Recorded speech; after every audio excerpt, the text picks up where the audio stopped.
கடந்த சில நாட்களாக ஆஸ்பத்திரியில் சிகிச்சையில் இருந்த விஜயகாந்த் தற்போது மீண்டு வந்திருக்கிறார்.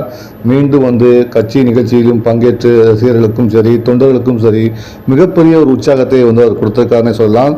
தேமுதிகவினுடைய பொதுக்குழு கூட்டம் வந்து திருவேற்காட்டில் நேற்று நடந்துச்சு. இந்த கூட்டத்தில் தேமுதிக தலைவர் விஜயகாந்த் கலந்து கொள்வார் என்று அறிவிக்கப்பட்டதும் தொண்டர்கள் வந்து மிகவும் குதூகலம் அடைஞ்சாங்க. ஏன்னா தன் தலைவர் வந்து நீண்ட நாட்களாக ஆஸ்பத்திரி சிகிச்சை பெற்று வந்த நிலையில் அதிலிருந்து மீண்டு தற்போது குணமாகி வரக்கூடிய அவர் தலைவரை பார்ப்பதற்கு உத்வேகத்துடன் வந்து அவர்கள் காணப்பட்டாங்க.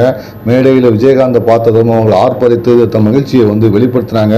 இது பார்ப்பதற்கு ஒரு உணர்ச்சி பூர்வமான ஒரு சந்திப்பாகவே இருந்துச்சு.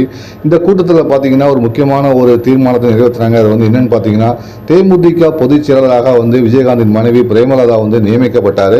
இதையும் தொண்டர்கள் வந்து கட்சி ஆர்வத்தோடு வந்து வரவேற்றாங்க. இனி தேர்தல் ஆணையத்தினுடைய படிவங்களில் வந்து கையெழுத்து போடுவதற்கான அதிகாரத்தை வந்து பிரேமலதா விஜயகாந்த் அவர்கள் பெற்றிருக்கிறார்கள். தனதுக்கு பொறுப்பு வழங்கப்பட்டதை தொடர்ந்து விஜயகாந்த் காலில் விழுந்து அவர் வந்து ஆசி பெற்றுக் கொண்டார். தொண்டர்களின் ஆதரவோடு இனி நாடாளுமன்ற தேர்தலில் வந்து தேமுதிக எத்தகைய நிலைப்பாட்டை எடுக்கப் போகிறது என்பது போக போக தான் தெரியும். அனல் பறக்கும் அரசியல் தற்போது தொடங்கியிருக்கிறது.